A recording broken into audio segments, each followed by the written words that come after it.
आप सभी को नमस्कार। सबसे पहले आज इस अखिल भारतीय विद्यार्थी परिषद के द्वारा जो आयोजन किया जा रहा है प्रेस कॉन्फ्रेंस, इस प्रेस कॉन्फ्रेंस में उपस्थित सभी मीडिया कर्मी को हम अखिल भारतीय विद्यार्थी परिषद परिवार की ओर से बहुत बहुत स्वागत करते हैं। सबसे पहले आज के हमारे विद्यार्थी परिषद के लिए जो आज पैनल यहाँ पर उपस्थित है उनका मैं इंट्रोडक्शन करवा देता हूँ। इस पैनल में हमारे साथ शामिल हैं एबीवीपी के स्टेट सेक्रेटरी सुश्री सीमा कुमारी जी। साथ ही हमारे साथ इस पैनल में उपस्थित हैं एबीवीपी के सिटी सेक्रेटरी राजा राव जी। हमारे साथ उपस्थित हैं Shri David Raj ji, ABVP state media convener, और Shri Rahul ji, ABVP city joint secretary का दायित्व है उनका। और मेरा नाम यू पार्थसारथी है। मैं अखिल भारतीय विद्यार्थी परिषद का राष्ट्रीय कार्यकारिणी का सदस्य हूँ।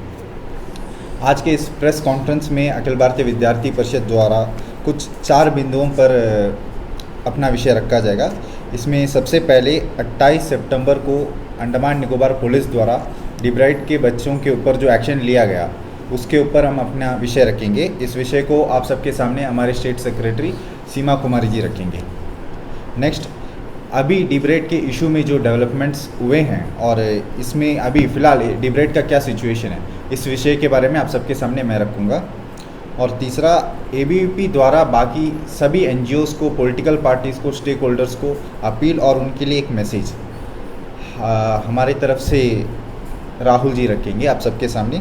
और आखिर में एबीवीपी का स्टैंड और डिमांड, अभी एबीवीपी का स्टैंड क्या है इतना इशू होने के बाद, और हमारा डिमांड क्या है, ये आप सबके सामने हमारे स्टेट मीडिया कन्वेनर डेविड राज रखेंगे।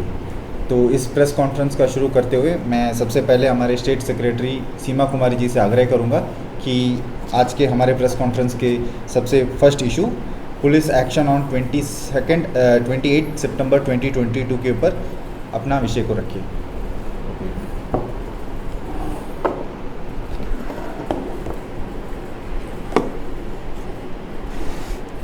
डिब्रेट के बच्चों के द्वारा जो कंटिन्यूसली लगभग 1 महीने तक स्ट्राइक चली थी और वो स्ट्राइक बहुत ही अच्छा चल रहा था, लेकिन 28 सितंबर को जो हुआ वो नहीं होना चाहिए था। 28 सितंबर को जो बच्चों के साथ जो भी व्यवहार किया गया अंडमान एडमिनिस्ट्रेशन और अंडमान पुलिस के द्वारा, उसका हम निंदा करते हैं। अखिल भारतीय विद्यार्थी परिषद उसका निंदा करती है और अखिल भारतीय विद्यार्थी परिषद ये कहना चाहती है कि बच्चों के साथ वो व्यवहार अंडमान पुलिस को नहीं करना चाहिए था जो उन्होंने किया है। अंडमान के जो डिब्रेट के बच्चे हैं आज जो वो सड़क पे बैठे हैं और वो जो कंटिन्यूसली स्ट्राइक कर रहे हैं वो एडमिनिस्ट्रेशन की गलती की वजह से ही कर रहे हैं। उसके बच्चे जो आज स्ट्राइक कर रहे हैं उनके पीछे का जिम्मेदार कौन है? अगर गलती हुआ है तो वो गलती किया कौन है? अंडमान एडमिनिस्ट्रेशन उनको सजा दे, ना कि किसी को बचाने के लिए काम करे। अखिल भारतीय विद्यार्थी परिषद ये कहना चाहती है कि जो भी 28 तारीख को हुआ उसके खिलाफ जो उसके बाद जो पुलिस के द्वारा एफआईआर दर्ज की गई है वो एफआईआर जल्द से जल्द पुलिस को वापस लेना चाहिए, क्योंकि वहाँ बच्चों की कुछ गलती नहीं थी। बच्चे सड़क जाम करके रोक के बैठे नहीं थे। बच्चे तो सीएस ऑफिस जा रहे थे, सेक्रेटरीट जा रहे थे, उनको जबरदस्ती बैरिकेड डाल के रोका गया। और जब रास्ता वहाँ रुकेगी तो सब बच्चे, जहाँ रास्ता बंद होगी सब वहीं रुकेंगे, दूसरे जगह जाके नहीं रुकेंगे। इसीलिए सारे बच्चे वहाँ रुके थे और उनका इंटेंशन जो है वो एलजी हाउस घेराव या एलजी हाउस के ऊपर जाना नहीं था, जो कि एफआईआर में उन्होंने ऐसा मेंशन किया है। तो अंडमान पुलिस को हम ये कहना चाहते हैं और उनसे हमारी रिक्वेस्ट है, हम बोलते हैं कि उनका एफआईआर वापस जल्द से जल्द वापस ले, क्योंकि अगर एफआईआर वापस नहीं लेगी तो आगे की कार्रवाई क्या होती है एबीवीपी भी वो देख रही है। और एफआईआर अगर वापस नहीं लेगी तो एबीवीपी जो है बच्चों के साथ थी है रहेगी, लेकिन उनके द्वारा जो कुछ एक्शंस करवाए जा रहे हैं जो कि दूसरे कोई लोग उनको गलत रास्तों में दिखा के आगे बढ़ा रहे हैं, उसकी हम निंदा करते हैं। अंडमान पुलिस की निंदा करते हैं, अंडमान निकोबार एडमिनिस्ट्रेशन की निंदा करते हैं। ऐसी व्यवहार जो बच्चों के साथ 28 तारीख को किया गया है।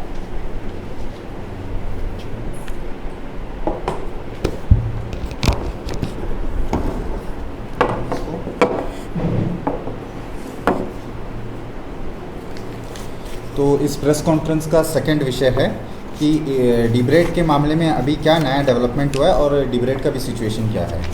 तो पिछले कई महीनों से जो डिब्रेट के बच्चे प्रदर्शन कर रहे हैं ये सब तो हम सबको पता है, और ये पूरा मुद्दा जो कोर्ट केस में फंसा हुआ है उसके वजह से ये पूरा मुद्दा चल रहा है, ये भी हम सबको पता है। पर अभी कोर्ट केस का क्या सिचुएशन में, ये हम आप सबके सामने रखना चाहते हैं। सितंबर 23 को हियरिंग हुआ था, तो उसमें जो है कोर्ट का ऑब्जर्वेशन जो ऑर्डर निकला है उसके तहत ये बताया गया है, क्योंकि यूनिवर्सिटी बहुत पहले से ये विषय को बता रही है कि डिप्लोमा और डिग्री एक साथ एक कैंपस में नहीं चल सकता और एडमिनिस्ट्रेशन उसके अगेंस्ट में है।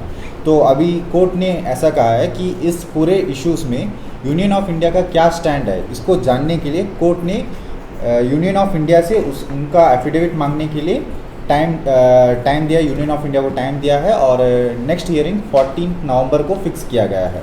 तो 14 नवंबर से पहले यूनियन ऑफ इंडिया का इसमें क्या स्टैंड है, कि जो पौंडीचेरी यूनिवर्सिटी द्वारा जो मांग रखा गया है कि डिप्लोमा और डिग्री को सेपरेट चलाया जाए, उसमें यूनियन ऑफ इंडिया का क्या स्टैंड है, इसको जानने के लिए कोर्ट ने 14 नवंबर तक का टाइम दिया है। ये हुआ जो नॉर्मल हियरिंग है। इसके बीच में अंडमान निकोबार एडमिनिस्ट्रेशन द्वारा और एक एप्लीकेशन दायर किया गया था। उसमें उन्होंने जो इससे पहले ऑर्डर निकला था उसके ऊपर उन्होंने क्लैरिफिकेशन और नेसेसरी चेंजेस के लिए उन्होंने ये एप्लीकेशन दायर किया था। और इस एप्लीकेशन का विषय ये था, जिसके वजह से ये पूरा प्रॉब्लम हो रहा है, जो सब्जेक्ट मैटर है, कि जो बच्चों का रिज़ल्ट है वो जो है subject to the judgement of this case, मतलब इस केस का जो जजमेंट होगा उसके हिसाब से रिजल्ट दिया जाएगा, मतलब रिजल्ट पेंडिंग रखा जाएगा बाय एंड लार्ज। इसके वजह से ही आज जो इतना स्ट्राइक चल रहा है, क्योंकि बच्चों का बहुत सारा डिमांड था, बट टाइम बाय टाइम उनका डिमांड आज इस विषय में आके रुका है कि उनका रिजल्ट आउट हो, क्योंकि बच्चों को पहले एग्ज़ाम के लिए टाइम गैप का प्रॉब्लम था, उसको यूनिवर्सिटी ने सॉल्व किया। पर अभी जो रिज़ल्ट का प्रॉब्लम है उसको लेके एडमिनिस्ट्रेशन ने हाई कोर्ट को अप्रोच किया था। उसमें हाई कोर्ट ने किसी भी प्रकार से एंटरटेन करने से मना कर दिया। और हाई कोर्ट का यह कहना है कि इस विषय को, मतलब वो, क्योंकि इस ऑर्डर को दिया गया दूसरा जस्टिस थे, ऑनरेबल जस्टिस थे, और अभी जो एप्लीकेशन दायर किया गया वो दूसरे जज के सामने था। तो हाई कोर्ट ने किसी प्रकार से इसमें एंटरटेन नहीं किया एडमिनिस्ट्रेशन को। तो अभी सिचुएशन वहीं पे है कि बच्चों का रिज़ल्ट जो है आउट नहीं होगा जब तक ये जजमेंट डिस्पोज ऑफ नहीं होता है। तो इसकी वजह से अभी बच्चों का और भी कन्फ्यूजन शुरू हो गया। अभी नेक्स्ट अब क्या होगा, क्योंकि नेक्स्ट डेट जो है 14 नवंबर को दिया गया है। 14 नवंबर को यूनियन ऑफ इंडिया के साइड से जो एफिडेविट जाहिर किया जाएगा, उसके बाद पता चलेगा कि नेक्स्ट क्या होगा और कितना लंबा जाएगा। और बच्चों का जब अब तक जो फीडबैक मिला है उससे ये पता चला है कि जब तक का उनको जो है रिज़ल्ट आउट नहीं होगा तब तक वो एग्ज़ाम नहीं लिखेंगे, उस कंडीशंस पे वो एग्ज़ाम लिखने के लिए रेडी नहीं है।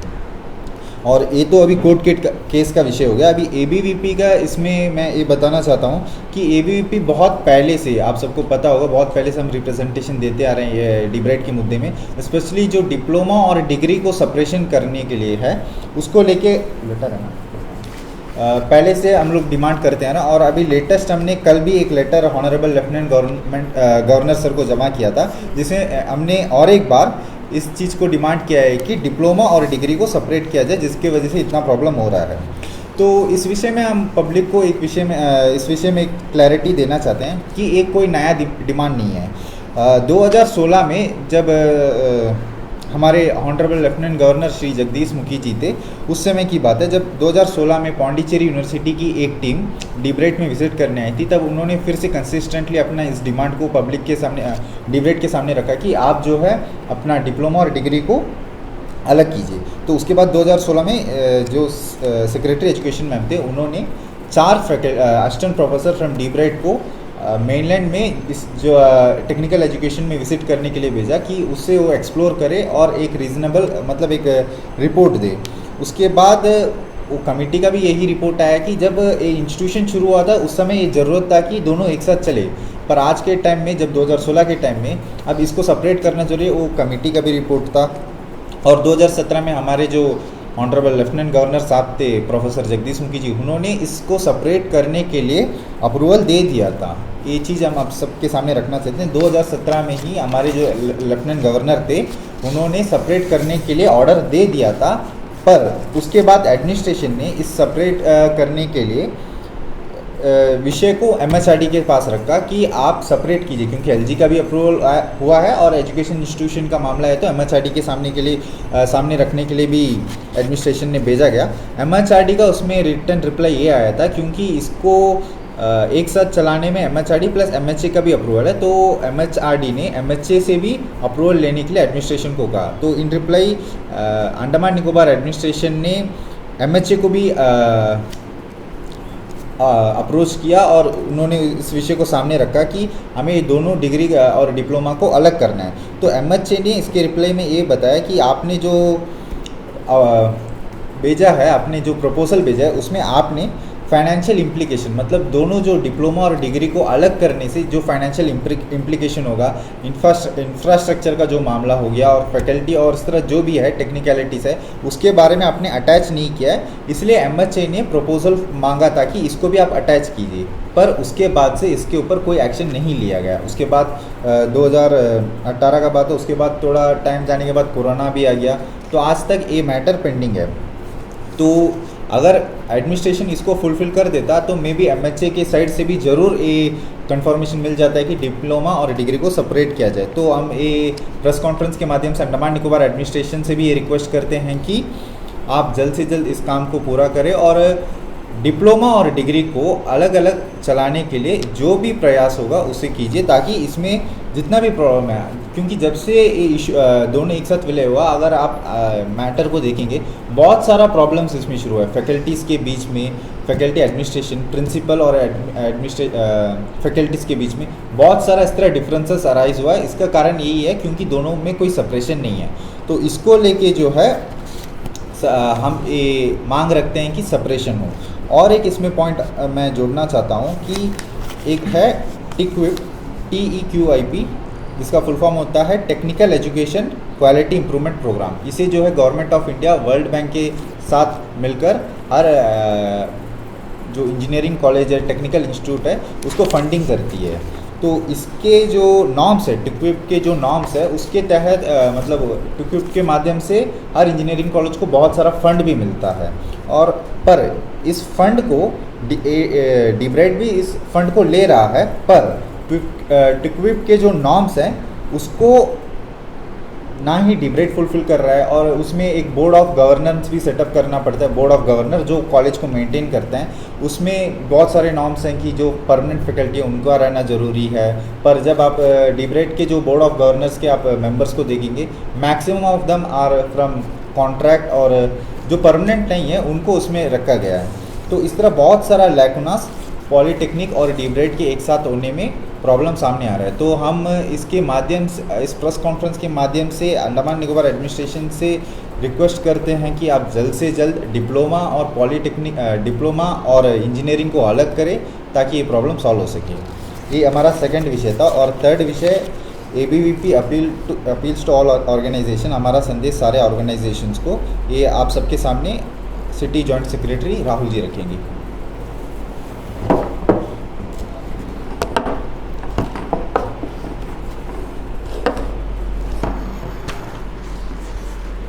आप सबको नमस्कार।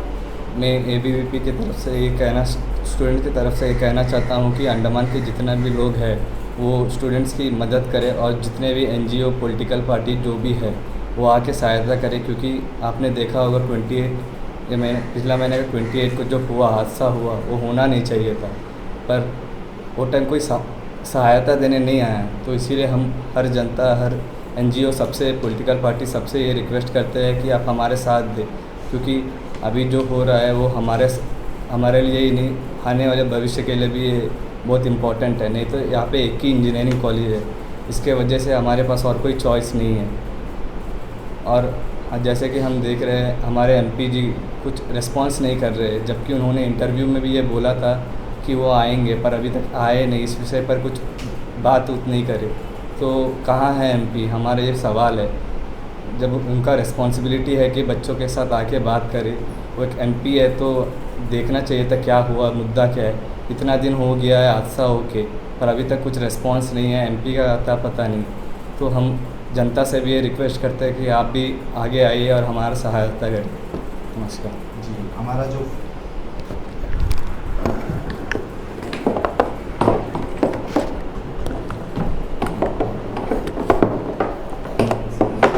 जो चौथा विषय है ABVP स्टैंड एंड डिमांड्स, ये आप सबके सामने हमारे state media convener David Raj ji रखेंगे। तो देखिए, जो ABVP का स्टैंड है ये शुरू से सबको क्लियर है कि ABVP is for the students. तो हम स्टूडेंट्स को हमेशा सपोर्ट हमेशा करते आए हैं, और जो हमारा स्टैंड है इस मुद्दे पे वो डे 1 फ्रॉम 2017 ABVP इस मुद्दे से जुड़ा हुआ है डीप से। तो उसी दिन से हमने बहुत सारे रिप्रेजेंटेशंस बनाए, मेमोरेंडम्स बनाए, मिनिस्टर्स आए, हम चीफ सेक्रेटरी से मिले, एजुकेशन सेक्रेटरी से मिले, सबसे मिला। तो हमेशा ABVP फ्रंट लाइन में स्टूडेंट्स के साथ हमेशा आया है, आएगा और आते रहेगा इन नियर फ्यूचर। और ABVP वी डिमांड कि जो डीम्ड यूनिवर्सिटी का मुद्दा अभी उठा है, तो ABVP डिमांड्स की इमीडिएटली जो कुछ भी हलचल हो रही है डीम्ड यूनिवर्सिटी को लेके इन दी एडमिनिस्ट्रेशन, उसको रोका जाए। क्योंकि from 2020 ABVP is strongly against deemed university. We are demanding central university. अब क्यों? हम पहले ये देखते हैं कि डीम्ड यूनिवर्सिटी को हम क्यों अंडमान में नहीं आना दे रहे हैं, और इसका ड्रॉबैक्स या आप बोल सकते हैं डीमेरिट्स। अगर डीम्ड यूनिवर्सिटी आएगा तो इसका ड्रॉबैक्स भी है। जैसा कि आपको पता है, डीम्ड यूनिवर्सिटी मतलब deemed to be university, it is an autonomous university. तो इनको जो ऑटोनमस का एक ऑटोनॉमी का स्टेटस मिलेगा, जब एक एफिलिएटेड यूनिवर्सिटी होकर इतना कुछ स्कैम हो सकता है। A person like Utpal Sharma can easily survive in Andaman. तो ऑटोनॉमस का जो एक दर्जा मिलेगा तो वो ठीक नहीं है, और उसके वजह से जो अंडमान एंड निकोबार के हायर एजुकेशन में होगा पार्शियलिटी। तो एक पार्शियलिटी एक बहुत बड़ा मुद्दा है जिससे हम सबको ही डरना चाहिए इन नियर फ्यूचर। और डीम्ड यूनिवर्सिटी का जो सिस्टम है, जो सेटअप है, इसको अगर एक जगह का डीम्ड यूनिवर्सिटी एक जगह पे इम्प्लीमेंट होता है तो इनको जो फंडिंग होती है वो बाहर से नहीं आता है। It is a self funded university. So क्योंकि इनका फंड जो है बाहर से नहीं आता है, तो जो बच्चा का फ़ीस स्ट्रक्चर होगा ड्रास्टिकली वो एलिवेट होगा। अगर आप जैसा ईयरली, अभी आप टैगोर कॉलेज ले लीजिए, आप 4,000 रुपया देते हैं, हु कैन से अगर डीम्ड यूनिवर्सिटी आए तो उसी बच्चे को 20,000 रुपये देना पड़ेगा पर ईयर का, जो कि फिजिबल नहीं है अंडमान निकोबार के हिसाब से। और जो भी क्वालिटी ऑफ एजुकेशन होगा वो डिग्रेड होगा डीम्ड यूनिवर्सिटी के आने से। जितना भी परमानेंट फैकल्टीज़ होंगे उसके जॉब को भी खतरा है। और जो इंडिपेंडेंट डिसीजन होगा इसमें, जो भी डिसीजन होगा कोई हायर अथॉरिटी इनको ऊपर मॉनिटर नहीं करेगी ऑन डीम्ड यूनिवर्सिटी। तो इनके एक इंडिपेंडेंट डिसीजन मेकिंग होगा, जिसकी वजह से अनफेयर डिसीजंस भी ये ले सकते हैं, और उनका जो आफ्टर इफेक्ट्स होता है, जो इम्पैक्ट होता है, वो हम बच्चे भुगतेंगे। और मैं आपको बता दूं कि जैसा लेह में आपको पता है कि उधर भी सेंट्रल यूनिवर्सिटी एस्टैब्लिश हो चुका है। So from 2020 ABVP is demanding central university. और सेंट्रल यूनिवर्सिटी का जो मुद्दा है, आप अगर लेह फॉर एग्जांपल ले लेंगे तो वहाँ पे जो स्टूडेंट का स्ट्रेंथ है वो अंडमान का 20% भी नहीं है, लेकिन वहाँ पे सेंट्रल यूनिवर्सिटी इम्प्लीमेंट हो चुका है। So we are demanding central university. और जो लास्ट मंथ हमारा जो ABVP का जो स्टेट का डेलीगेट टीम है, हम लोग ने सेक्रेटरी एजुकेशन वेदिता रेड्डी मैम से हमारा मुलाकात हुई।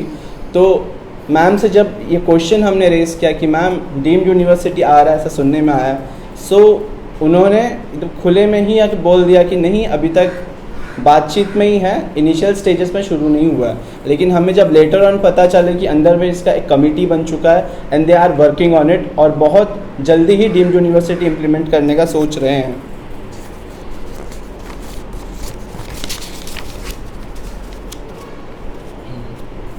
सो ABVP demands central university. And जब डीब्रेड का इशू आता है तो डीब्रेड के इशू में ABVP हमेशा डीब्रेड के ही सपोर्ट में रहेगा। और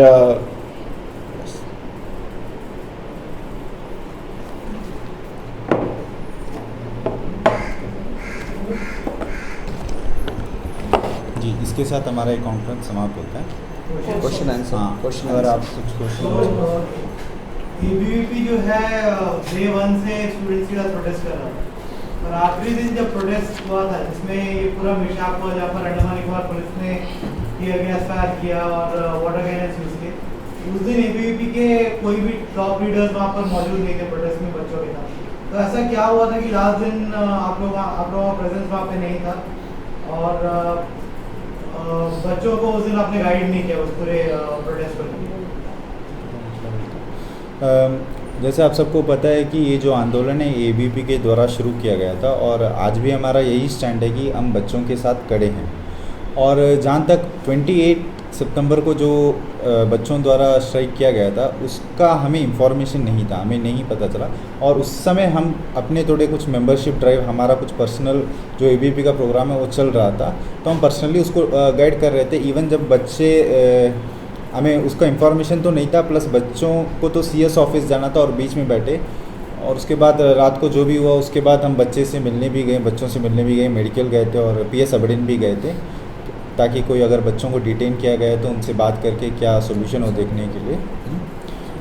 सीमा कुमार आप। जैसे आपने बोला 28 के स्ट्राइक में एबीवीपी के लोग वहाँ क्यों नहीं थे, पार्था सारथी जी ने तो बताया है कि हमारा मेंबरशिप ड्राइव भी चलता है, वो भी एक रीज़न था। और दूसरा रीज़न ये भी था कि हम जो कंटिन्यूसली बच्चों का समर्थन कर रहे थे उसके बीच में कुछ गुट ऐसे आ गए जो कि बच्चों की मन स्थिति को बदल रहे थे और उनको वायलेंट करने पे मजबूर कर रहे थे कि ऐसे करोगे तो ऐसा होगा।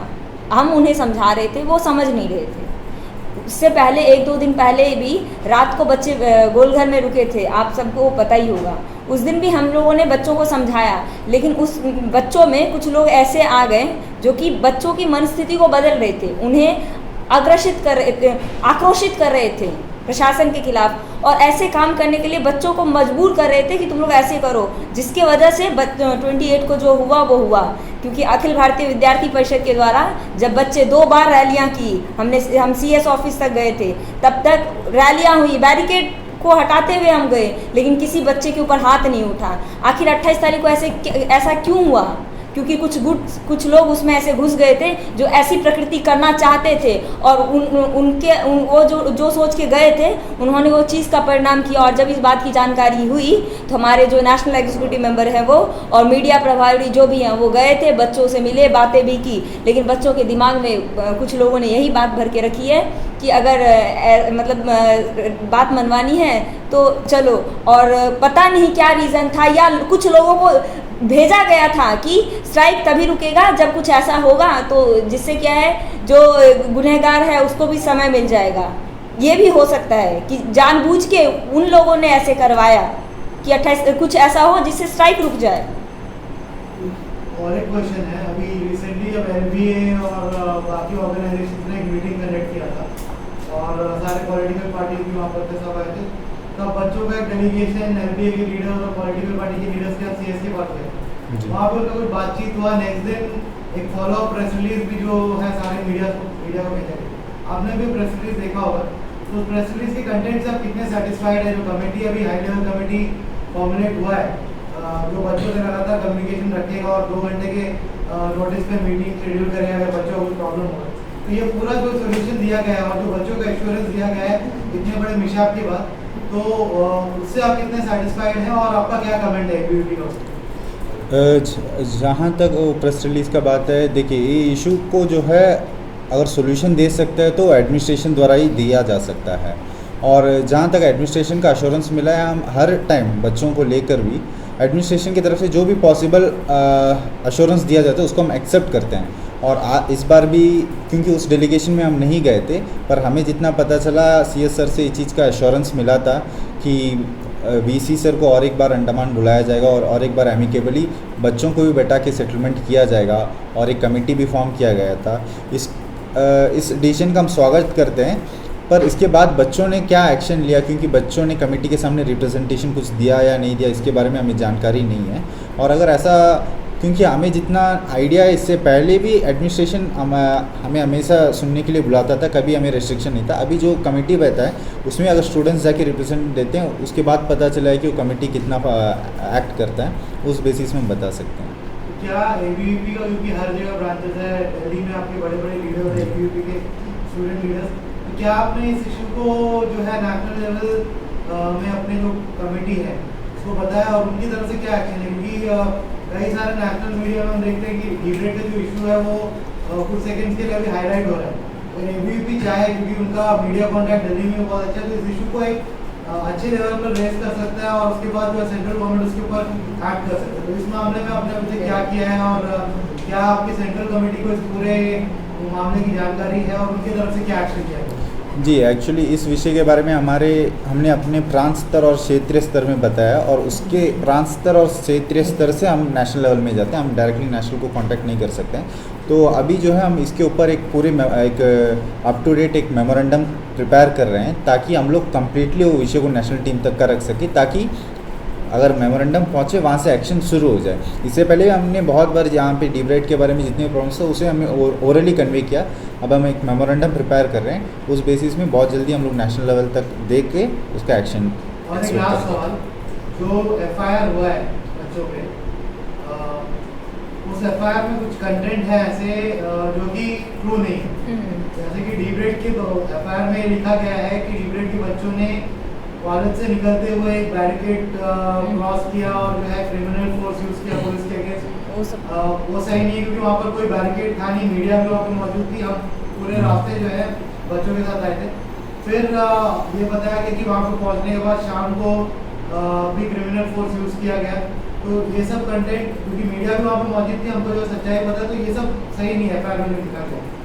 और तो इसके बारे में आपका क्या कहना है और क्या आप लोग इसके लिए जो है एडमिनिस्ट्रेशन को अप्रोच करेंगे कि पुलिस अपने आप को बचाने के लिए जो है एफआईआर में जो है फेक कंटेंट डाल रही है? क्योंकि जुडिशियल इंक्वायरी शायद सीएम द्वारा एश्योर किया गया था कि किया जाएगा, शायद उसी जुडिशियल इंक्वायरी के एंटिसिपेशन में एफआईआर किया गया है ताकि पुलिस जो है अपने आप को सेव कर सके, या एडमिनिस्ट्रेशन के जो ऑफिशियल्स जिन्होंने ऑर्डर साइन किया था और जिनके कहने पर ऑर्डर साइन किया गया वो अपने आप को बचा सके। तो इसके बारे में एबीवीपी क्या करेगी? क्योंकि स्टूडेंट्स को जो है जस्टिस मिलना चाहिए, उस दिन स्टूडेंट्स के साथ बहुत गलत हुआ है। टीयर गैस और जो वाटर कैनन है वो ऐसे स्टूडेंट्स पे या जिस तरह स्टूडेंट प्रोटेस्ट कर रहे थे उस तरह के प्रोटेस्ट पे जो है आमतौर पर यूज नहीं किया जाता। तो क्यों ये किया गया, इसके ऊपर इंक्वायरी होना चाहिए, एबीवीपी का क्या स्टैंड रहेगा इस पूरे इशू पर? जैसे कि आपने पहले बताया कि जो पुलिस ने एफआईआर किया है उसमें जो कुछ मिसलीडिंग स्टेटमेंट्स एफआईआर में उन्होंने दर्ज करवाया है, जब इंक्वायरी होगी तो बात तो क्लियर आएगा ही। और उसमें जो जितने भी न्यूज़ चैनल्स ने लाइव कवरेज की थी वो वीडियोग्राफी उस इन्वेस्टिगेशन में मदद हो सकती है, क्योंकि ऑर्डर जिन्होंने भी पास किया था और जब क्लियरली दिखता है कि बच्चे ने बैरिकेड नहीं तोड़ा, क्रिमिनल फोर्स यूज़ नहीं किया गया, तो एफआईआर में ऐसे क्यों यूज़ किया गया? और उन्होंने और कुछ भी बहुत सारे आईपीसी के सेक्शंस, कुछ 8-10 सेक्शंस उन्होंने मेंशन कराया है। राइटिंग का भी सेक्शन जो है मतलब टोटली रॉन्ग है, वहां पर कोई एकदम रॉन्ग या नहीं चला। सर यहाँ कोई भी बच्चों का मेंसरिया ऐसा कुछ था ही नहीं कि वो ऐसा गुनाह करे। उनका ये था कि हमारा फ्यूचर अनसिक्योर है, एडमिनिस्ट्रेशन हमारा फ्यूचर सिक्योर कर सकता है तो सचिवालय चलो। अभी बीच में पुलिस प्रशासन के द्वारा उन्हें रोका गया, उनके द्वारा पानी का छिड़काव किया गया और गैस भी छोड़े गए, और पानी का जो छिड़काव किया गया वो भी पूर्णतया सही तरीके से नहीं किया गया, क्योंकि 45 डिग्री में रख के पानी का आप इस्तेमाल कर सकते हो और डिस्टेंस मेंटेन करते हुए, क्योंकि वो बच्चे हैं, वो कोई गुनहगार नहीं, अपराधी नहीं है कि उन्होंने बड़ा कुछ गुनाह कर दिया और उसको बचाने के लिए ऐसे कर रहे हो। बच्चे तो जा रहे थे, आपने उन्हें रोका, बैरिकेड लगा के आपने उन्हें रोका, बैरिकेड देखिए चलो वो भी मान गए, चलो बैठ गए, उनको फिर उठाने के लिए आपने इतने कुछ किए। आखिर बच्चों का यहाँ क्या गुनाह है? यही कि वो अपने फ्यूचर के लिए चिंतित हैं, अंडमान के भविष्य के लिए चिंतित हैं, क्योंकि आज तो ये बच्चे निकल जाएंगे, आगे